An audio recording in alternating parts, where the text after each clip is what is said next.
Hey guys, what's good? Triple J Boxing.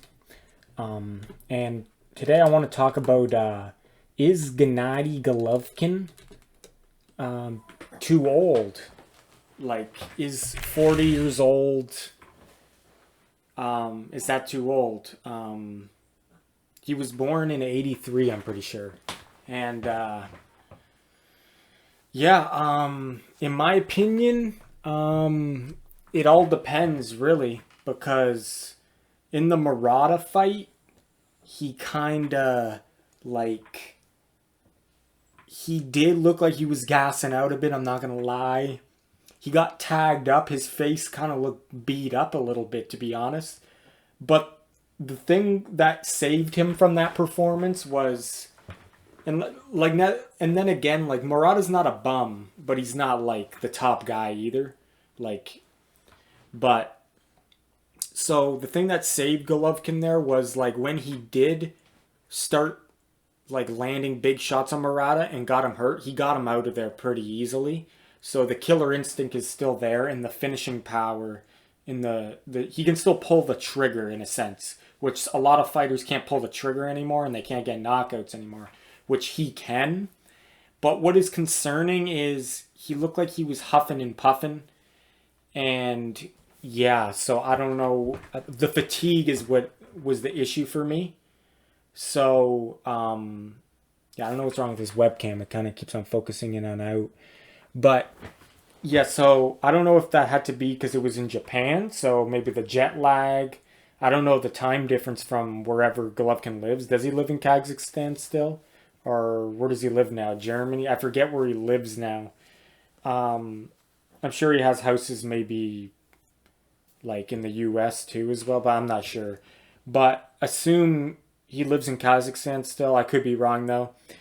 Wherever he was, did the time zone affect him and that's why, or is it age related? And then the Derevyanchenko fight, that was probably his worst performance I remember. In my opinion, it was kind of lackluster and he didn't get a knockout. Could it just be that Derevyanchenko was just, he's a tough guy, obviously he's not a slouch, but was it just like an off night for Gennady? I don't know. But I think those, was that, or did he have, I think he had another fight too. He had like 3 fights after the Canelo fight, I think. He hasn't fought that much, to be honest, in recent years. So he has been kind of inactive. I don't have BoxRec open, and I'm afraid to open it because for some reason it shuts off the video recording when I open it sometimes. But yeah, look on that, guys, just to see. But I think, yeah, he's only fought like maybe 3 times, 4 times at most since he fought Canelo's second time, I think. So I know he hasn't been that active. So yeah, the Murata fight was his last performance. It was, I don't think it was that long ago, maybe like less than a year ago. And he was 39, I think, when he fought him, I guess. So is he too old for Canelo now? Canelo is 32. But you got to look at it like this. Canelo's been in a lot of professional fights in his career, like 60 fights almost, I think, right? So, yeah, like there's a lot of wear and tear on Canelo's body too. And I know he was wearing the knee brace a couple times during some of his fights in recent memory. So there's obviously something there, right? That he's wearing that. Some kind of leg sleeve he was wearing. So yeah, there is wear and tear from all the fights that Canelo's been in, and some of them have been tough fights, right? Like he was in some, obviously the Gennady Golovkin fights, the Bivol fight was tough, the Caleb Plant fight. Obviously he didn't take that much head damage. I'm not saying just head damage. I'm saying like just wear and tear from the training camps, wear and tear from obviously the fights themselves, the fact that you're exerting yourself. It, like fighting, a real fight is totally different than sparring. Your muscles just can never fully prepare for a real fight. It's just totally different. You're always going to be sore after like a real fight than compared to like a controlled environment like sparring. But still, in the training camp, the sparring, the weightlifting, the running, like it's all wear and tear on your body and your legs. And fights as well, even though you're not maybe taking a lot of punishment in some fights, it's still wear and tear on your joints and stuff. So like I said, like some fights Canelo didn't sustain that much damage, really, like, or didn't take heavy punches, but still. And then Golovkin's obviously 8 years older, but he didn't have as many professional fights, but he did have a lot of amateur fights, so that you have to account for that. And I feel like you got to implement that as well. Because I know on Pro Box TV, you should check it out, guys. Very good channel. Type that in YouTube. It's Roy Jones, Paolo Malignaggi, Antonio Tarver, Michael Goldberg, my favorite UFC announcer.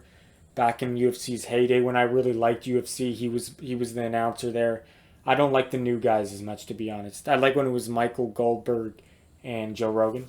But anyway, you should check that out, Pro Box TV. But they were saying how, I forget who it was. It might have been Tarver, but he was saying how,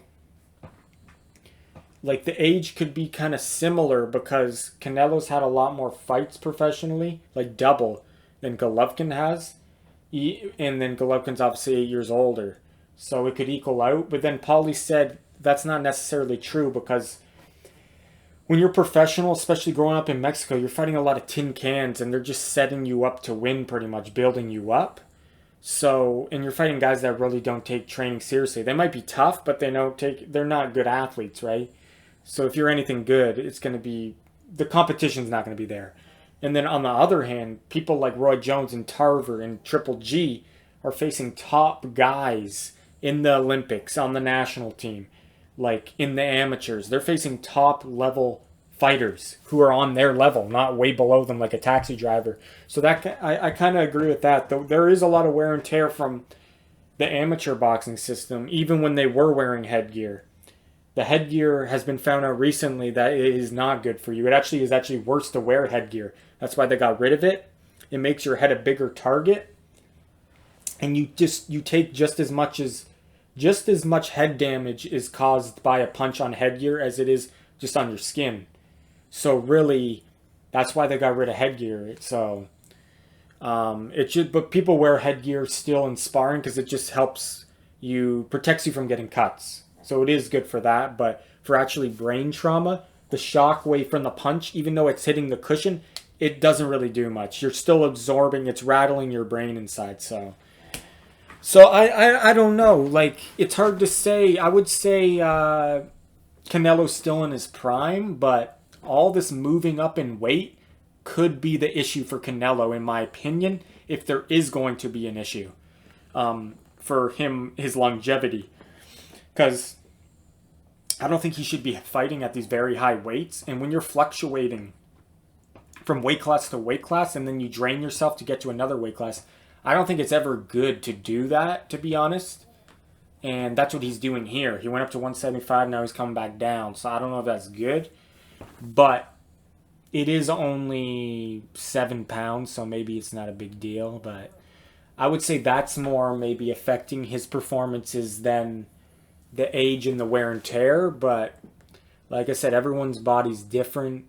The one thing that I think Golovkin's got going for him is he seems very disciplined, obviously, but he doesn't look like he's the kind of guy to drink or smoke. I don't think he does that stuff, and he's all in when it comes to his boxing life. He is fully disciplined, unlike a fighter like Kovalev, where he was drinking vodka in training camps, which I heard.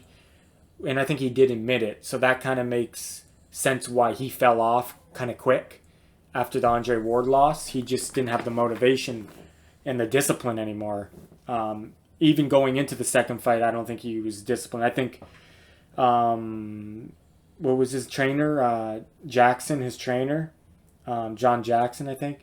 He said he was like drinking vodka in training or something like that. So, yeah, John David Jackson. I think was his trainer at the time. Yeah. But anyway, I feel like guys like Bivol and Golovkin, they don't drink or smoke, I don't think. They're very disciplined, and they're all in when it comes to the lifestyle. So I think that's what we got going for Golovkin. And a great fighter like Golovkin always has that one more great performance left, and this could be it. This could be the fight that he gets up for. Just like I think Customato once said that too, that you can never count out a champion. They always have one more great performance left. Teddy Atlas, I think, said that on his podcast, that Customato said that. And it kind of makes sense because look at Manny Pacquiao versus Keith Thurman. Keith Thurman was a very big threat to Pacquiao, and everyone knew that. He was the hardest puncher Pacquiao faced since, like, Marquez, I think. So people had questions about Pacquiao's chin still, even though Pacquiao has a really good chin. It never really got tested after the Marquez fight, to be honest. Like, obviously he got hit. Bradley rocked him, but Bradley didn't have that kind of power. Brandon Rios never really hit him. So Pacquiao got up for that fight at 40 years old. I think he was 40 or 41 years old when he fought Thurman.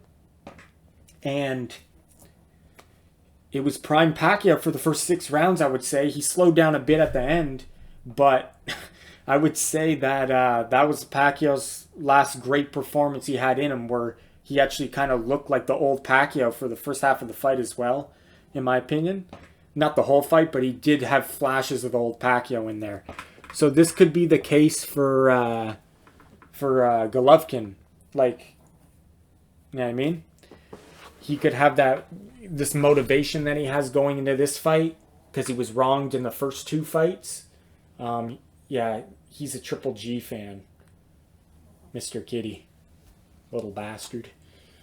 Yeah, so, this could be the last, or this could be the one great performance he has left. Because, obviously, Golovkin hasn't looked his full self lately. Obviously, he still knocked out Murata, but I feel like he hasn't had, like, a full fight where he looks like the old Invincible Golovkin, where maybe he just couldn't get up for those fights, right? So, yeah, you can't count Golovkin out for the facts I listed. The discipline he has, and he takes care of his body, obviously, and that, obviously, he's a great champion, not just a regular champion. He's a great Hall of Fame champion with skills above a regular champion. Like, he is one of the best fighters of this generation. The other thing is the motivation that he got wronged. He got robbed in the first fight. Second fight, I thought he won as well, but it was closer, and he didn't get the decision there either. So he feels like he has to right something wrong here. He has to right a wrong. And that motivation he has, and he knows the fans, a lot of the fans thought he got robbed, and he believes he got robbed, and Canelo had all the cards on his side, all in his hand. And he wants to, this is his last chance to make it right. It's finally here, maybe 4 years later than he wanted it, but I just feel like the added fire in him and the fact that he has that discipline and have taken care of his body all these years could spell a great performance for Triple G. So do I think he's too old? Obviously, we won't know until fight night, but I believe he can still have one more great performance left, and he will get up for Canelo. So guys, let me know what you think, and I'll see you in the next video. Have a good one. Take care.